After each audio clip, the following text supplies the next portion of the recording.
안녕하세요. 역사의 겉면을 훑어 핵심만 짚어드리는 채널 수박겉핥기입니다. 오늘 우리가 살펴볼 이야기는 사기 제114권 동월열전입니다.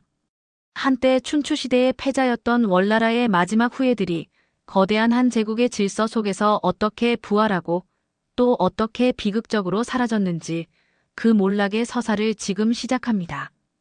동월열전은 거대한 중앙 집권 권력이 주변 세력을 어떻게 분열시키고 흡수하는지를 보여주는 아주 중요한 사례 연구입니다.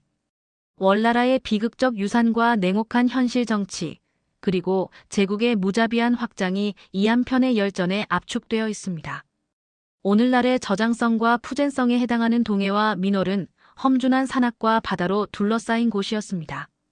민이라는 글자가 뱀을 토템으로 삼았던 이들의 정체성을 보여주듯 이들은 단발문신과 해상활동에 능한 독특한 문화를 가졌습니다. 무엇보다 이들은 스스로를 월왕구천의 후예라 믿었습니다. 이 고귀한 혈통은 강력한 정통성이었지만 동시에 파멸을 부르는 야망의 불씨가 되었습니다. 이제 본격적인 이야기 제1부 동월의 흥망성쇠를 통해 한 세기에 걸친 부활과 몰락의 연대기를 따라가 보겠습니다. 전국시대 초나라에 멸망하고 진나라의 군현으로 편입되었던 월나라는 진제국이 붕괴하자 기회를 잡았습니다. 월나라 지도자 무저와 요는 초안전쟁에서 유방의 편에 서는 명민한 결단을 내렸죠. 그 대가로 기원전 202년 무저는 민월왕으로, 기원전 192년 요는 동해왕으로 책봉되며 월나라의 명맥을 다시 잇게 됩니다. 하지만 이 부활은 한나라의 치밀한 계산이 깔린 결과였습니다. 멀고 험한 변방을 직접 통치하는 대신 충성스러운 현지 지도자를 통해 완충지대를 만드는 고전적인 이의제의 정책이었죠. 한나라는 최소한의 비용으로 국경의 안정을 꾀한 것입니다. 기원전 154년 5초7국의 난이라는 거대한 시험대가 찾아옵니다. 동해는 오나라의 압박에 못 이겨 반란에 가담했다가 패배 직전 오왕 유비를 암살해 한나라에 바치며 겨우 목숨을 부지합니다. 반면 민월은 끝까지 충성을 지키며 지역의 맹주로 떠올랐습니다. 이 사건으로 두 나라의 운명은 완전히 갈렸습니다.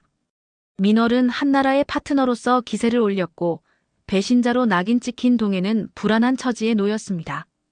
민월은 이 틈을 타 지역 내 패권을 추구하기 시작했고 이것이 공멸의 서막이 될 줄은 그때 아무도 몰랐습니다.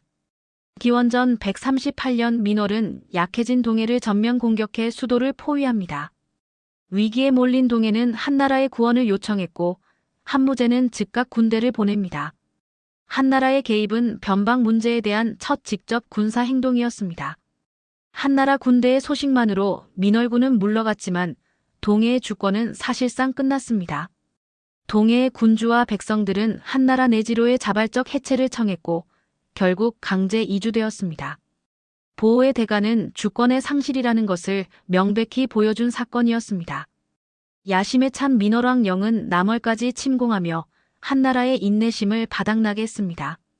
한무제의 대규모 공격이 시작되자 내부 분열이 일어났고 영의 동생 여선이 형을 암살하고 항복합니다.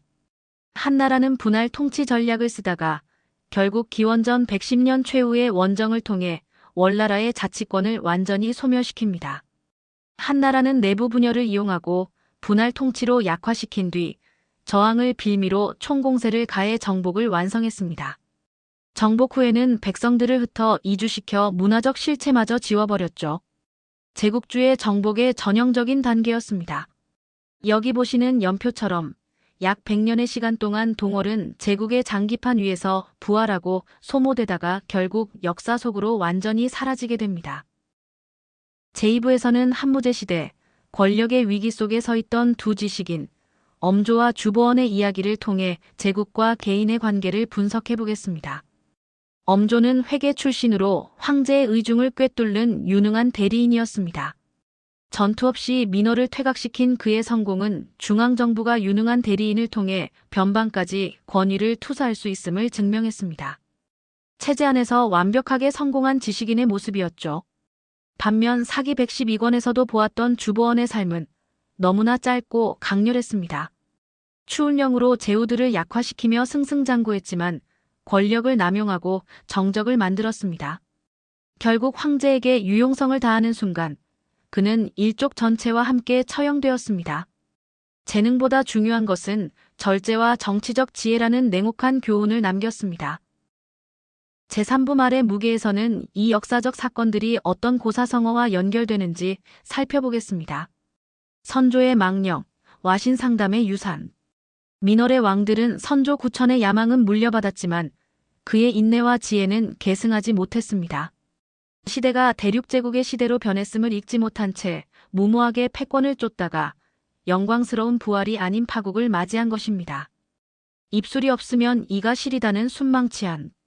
동해는 민월의 경쟁자이기도 했지만 한나라의 찬 바람을 막아주는 완충제였습니다. 동해를 무너뜨린 민월은 결국 제국이라는 차가운 바람에 직접 노출되어 자멸하고 말았습니다. 여선이 형인 영을 암살한 사건은 생존을 위해 혈연마저 희생하는 정치적 현실주의의 극단입니다. 사마천은 도덕적 평가를 내리는 대신 그 사실을 담담히 기록해 권력이 요구하는 잔혹한 본질을 우리가 직접 보게 만듭니다. 마지막 제4부에서는 사마천이 서사 뒤에 숨겨놓은 무언의 심판을 찾아보겠습니다. 사마천은 사건의 인과관계를 객관적으로 제시해 독자가 스스로 결론을 내리게 합니다. 한나라의 개입을 반응적 조치로 그려내며 제국의 명분을 세워주는 듯하지만 동시에 문화적 소멸과 강제 이주라는 인간적 비용을 가감없이 기록해 제국 건설의 잔혹함을 조용히 비판합니다. 동월의 역사는 패배한 자들을 위한 진원곡입니다. 제국의 시대라는 거대한 흐름을 거스를 수 없었던 변방 왕국들의 비극이죠. 사마천은 이 복잡한 인간 드라마를 통해 역사의 무게를 우리에게 전달합니다. 오늘 수박 겉핥기가 준비한 내용은 여기까지입니다. 여러분은 이 몰락의 서사에서 어떤 것을 느끼셨나요? 시청해주셔서 감사합니다.